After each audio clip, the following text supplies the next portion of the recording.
ক্রান্তি ব্লকের রাজাডাঙ্গা অঞ্চলের কাঠামবাড়িতে এক অজ্ঞাত পরিচয় ব্যক্তিকে ঘিরে চাঞ্চল্য ছড়িয়েছে।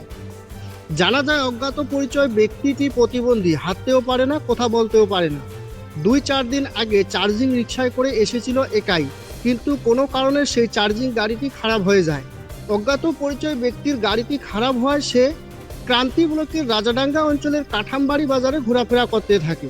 সেখানকার স্থানীয় মানুষজন দেখে সে অজ্ঞাত পরিচয় ব্যক্তিটিকে, তারপর তাকে জিজ্ঞাসাবাদ করা হলে সেই ব্যক্তিটি কথা বলতে পারে না, একেবারেই প্রতিবন্ধী। তাই তাকে একটি সাদা কাগজ দেওয়া হয়।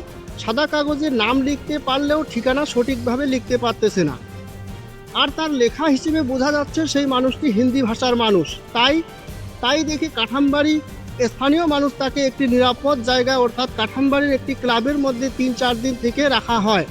খাওয়া দাওয়ার ব্যবস্থা এবং শোয়ার ব্যবস্থা করে দেওয়া হয়। এই ব্যাপারে ক্রান্তি ফাঁড়িতেও জানানো হয়েছে বলে জানা যায়। তাই এখন কাঠামবাড়ির ক্লাবের পক্ষ থেকে জানানো হয়েছে, যদি কেউ এই অজ্ঞাত পরিচয় মানুষটিকে চিনে থাকেন তাহলে অতি সত্বর যোগাযোগ করুন এই নম্বরে 6296729799। এই বার্তাটি শেয়ার করে অন্যজনের কাছে পৌঁছে দিন যেন তার পরিবার তাকে খুঁজে পায়। আসুন বিস্তারিত দেখে নিই MS নিউজ ইন্ডিয়া চ্যানেলে। এই মানুষটাকে কি করে পেলেন? আমার এই দুদিন ধরে এখানে দেখছি, একদিন প্রথম দিন আমি দেখেছি, আমি কাঠামবাড়ি বাজারে ছিলাম।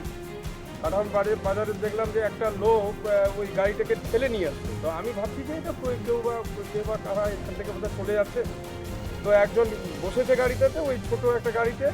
গাড়িতে কিসে, তার মানে কি হেলিকেট নাকি? হ্যাঁ।